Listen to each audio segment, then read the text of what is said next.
Bismillahirrahmanirrahim. Nous allons voir ensemble aujourd'hui le jeu référencement dans QGIS.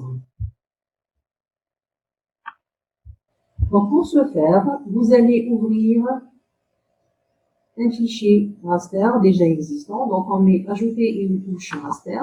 On va se positionner dans le dossier dans lequel se trouve notre couche. Donc, je vais seulement, je vais ouvrir, ajouter. Et désormais, ma couche raster est ouverte dans mon document. C'est en fait cette couche-là que je veux géoréférencer. Donc, pour géoréférencer ce document-là, qu'est-ce que je fais? Je vais dans Raster, dans le menu principal Raster, et je vais ajouter l'outil qui va me permettre de géoréférencer ce document. Donc, je vais géoréférencer. Vous avez votre fenêtre qui s'ouvre. Et vous allez, à partir de cette fenêtre, ajouter votre image, votre document raster, je vais ouvrir. Donc, le document est affiché dans cette fenêtre. Et vous avez ici un certain nombre de choses que vous pouvez faire à partir de cette fenêtre pour le géoréférencement. Donc, vous pouvez faire des zoom in, zoom out, vous pouvez vous déplacer sur la carte, vous pouvez revenir en arrière dans le zoom, vous pouvez ajouter un point, supprimer un point, vous déplacer dans un point de contrôle, etc. Vous pouvez paramétrer la transformation et vous pouvez éventuellement démarrer votre géoréférencement. Alors, pour géoréférencer un document tel que celui-ci, vous pouvez tout simplement travailler avec 4 points. Donc, pour avoir un bon géoréférencement, on doit avoir des points qui se trouvent un peu répartis de façon homogène sur notre carte, sur notre document scanning. D'accord? Donc, je prends par exemple un point ici, un autre point ici, un troisième ici, quelque part ici, et enfin un dernier dans cette partie-là. Donc, je vais faire un petit zoom pour pouvoir lire les coordonnées du point que je veux prendre comme point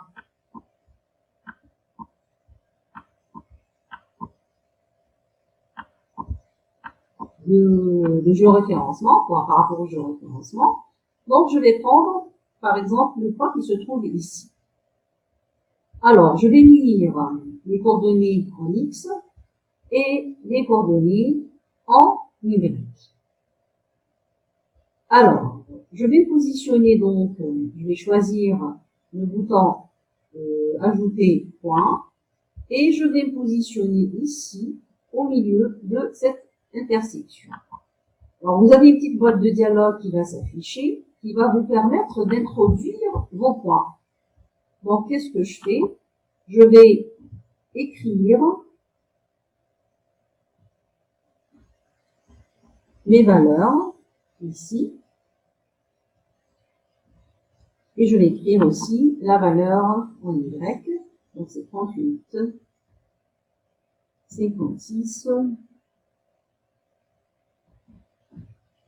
3. Voilà. Et si c'est bon, je valide. Donc, vous avez, en fait, à ce niveau-là, votre point avec les coordonnées X, Y qui sont affichées. Je fais la même chose pour le deuxième point. Donc, sachant que pour le deuxième point, je vais me déplacer horizontalement, pardon. Donc, je vais avoir le même Y. Donc, je vais prendre le deuxième point, je le positionne au milieu et je vais ajouter la valeur de mon X, 74 000, 74, 25, 0. Et donc, le Y, je disais, c'est le même Y que pour le premier point. Voilà. Donc, 6. Et voilà. Donc, voilà mon deuxième point. On va faire la même chose pour le troisième point. On va essayer de se déplacer verticalement vers l'avant. Et donc, on va essayer de retrouver le point en question. Donc, mon troisième point, je vais ajouter, je me positionne ici, pour l'occasion du troisième point. Donc, il a le même X que le deuxième point.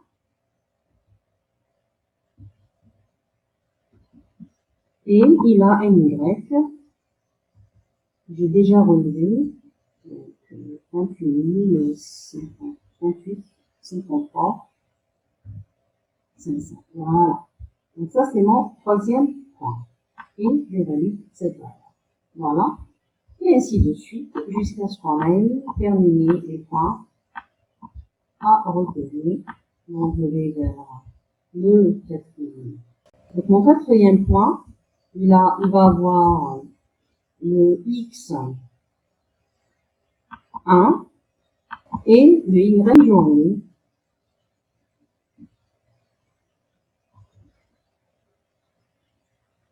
$3 853 500. Voilà. Et je valide. Alors, voilà, là, j'ai mis mes 4 points. Je vais faire un zoom étendu pour voir toute l'étendue. Donc, voilà mes 4 points. Ils sont là. Et ce que je fais avant de lancer le géoréférencement, je vérifie les résidus. Donc, j'ai des résidus qui sont inférieurs à 1. Donc, j'estime que c'est bon. Je vais paramétrer la transformation. Donc, c'est polynomial 1 par rapport au nombre de points que j'ai pris. Je garde. Je suis dans le plus proche voisin, oui. Alors, c'est vrai que pour moi, au début, déjà, j'avais configuré ma projection, mais j'aimerais bien revenir sur ça. Donc, on va sélectionner, par exemple, là, je suis dans l'UPM Nord Sahara 1959, donc zone 31 Nord. Donc, c'est ce que je vais choisir. Hein, en travaillant sur de grandes échelles comme ça, je vais pas travailler sur le WGS 84, mais plutôt sur un système local. Donc, je suis en Algérie et je prends le Nord Sahara 59, zone 31 Nord. Donc, je valide. Voilà. Et je vais voir un peu ce qu'il me donne en sortie. En fait, il va positionner dans la même destination dans laquelle se trouve mon raster. Sauf que là, il va rajouter, par rapport au nom, il va rajouter GeoRef.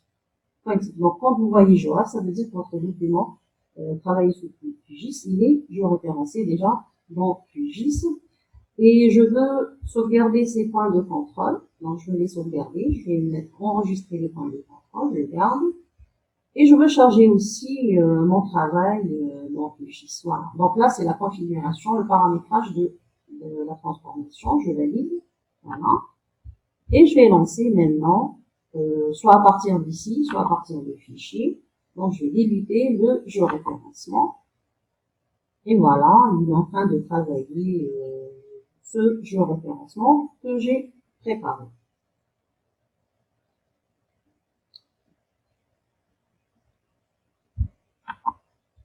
Donc, une fois mon géoréférencement effectué, je peux fermer cette fenêtre du géoréférenceur. Et voilà, donc,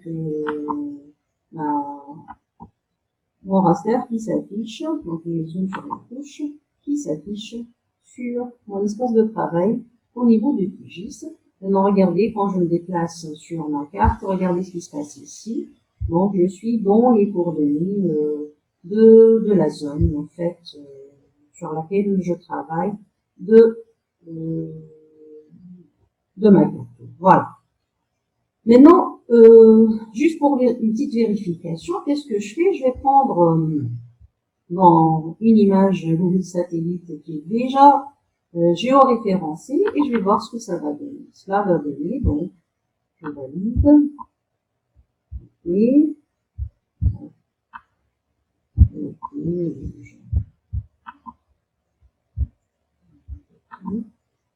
Voilà, il va me charger une image.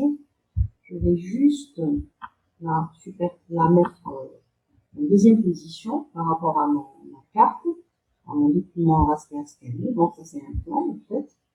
Et je vais, ce qu'on a fait déjà avant cette vidéo, quand on a exploré les fichiers vecteurs et raster. Donc je vais remettre cette première couche en transparence. Donc, un peu comme ça. Et je vais voir ce que cela va donner. Voilà. Je clique.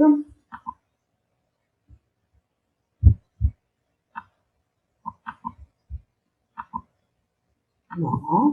Et voilà, regardez, par exemple, si je fais un petit zoom quelque part ici, par exemple, regardez, je suis vraiment dans la zone dans laquelle, c'est-à-dire cela, ce qu'il y a sur mon document géoréférencé correspond exactement à ce qu'il y a sur l'image satellite. Voilà, je me déplace, regardez, voilà, donc ils sont bien respectés, etc. Donc, sur ce, on s'arrête par rapport à cette histoire du géoréférencement. On pourra voir sur d'autres vidéos une autre méthode de géoréférencement dans QGIS éventuellement. Donc, merci pour votre attention et à une autre